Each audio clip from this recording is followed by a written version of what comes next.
अस्सलाम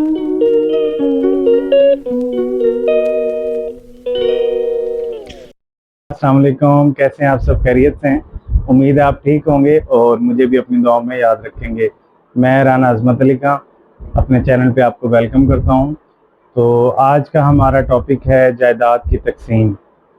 तो इस टॉपिक को आगे बढ़ाने से पहले आप दोस्तों से रिक्वेस्ट करूंगा कि मेरे चैनल अजमत राना व्लॉग्स को लाइक, शेयर एंड सब्सक्राइब करना ना भूलिएगा। तो चलते हैं, स्टार्ट करते हैं अपना टॉपिक। तो सबसे पहले मैं आपसे रिक्वेस्ट करूंगा कि जो भी जायदाद रखने वाले अशखास हैं, ज़िम्मेदार दोस्त हैं, अपने रकबे की सबसे पहले जमाबंदी हासिल करें कि आपका रकबा आया कि अलहदा खाता या खेवट में मौजूद है या मुश्तरका खाता या खेवट में है। अगर आपका रकबा मुश्तरका है और उसमें ज़्यादा हिस्सेदारान हैं, शेयर होल्डर्स हैं, तो आप दोस्तों से एडवाइज़ है कि वो अपने रकबे को तकसीम करवाएं। अगर रकबा ज़रई अराज़ी पे मुश्तमिल है तो आप तहसीलदार साहब के ज़रिए एप्लीकेशन देंगे। 135 जो हमारा सेक्शन है उसके तहत आप तकसीम की दरख्वास्त देंगे, दरख्वास्त तकसीम अराज़ी।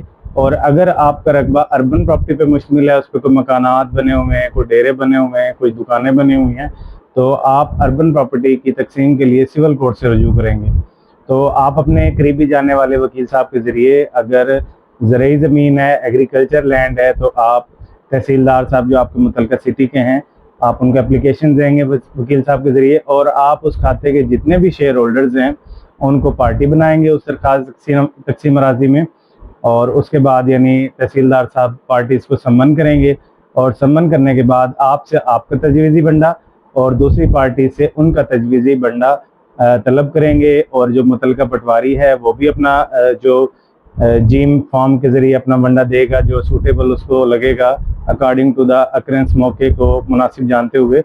तो उसके बाद तहसीलदार साहब सब पार्टियों को हेयर आउट करके और तकसीम का फैसला करेंगे। आपका अलहदा खेवट बन जाएगा, खाता बन जाएगा, और आप एक अलहदा खाते के साथ पुरसुकून अपनी सेपरेट ज़मीन के मालिक होंगे।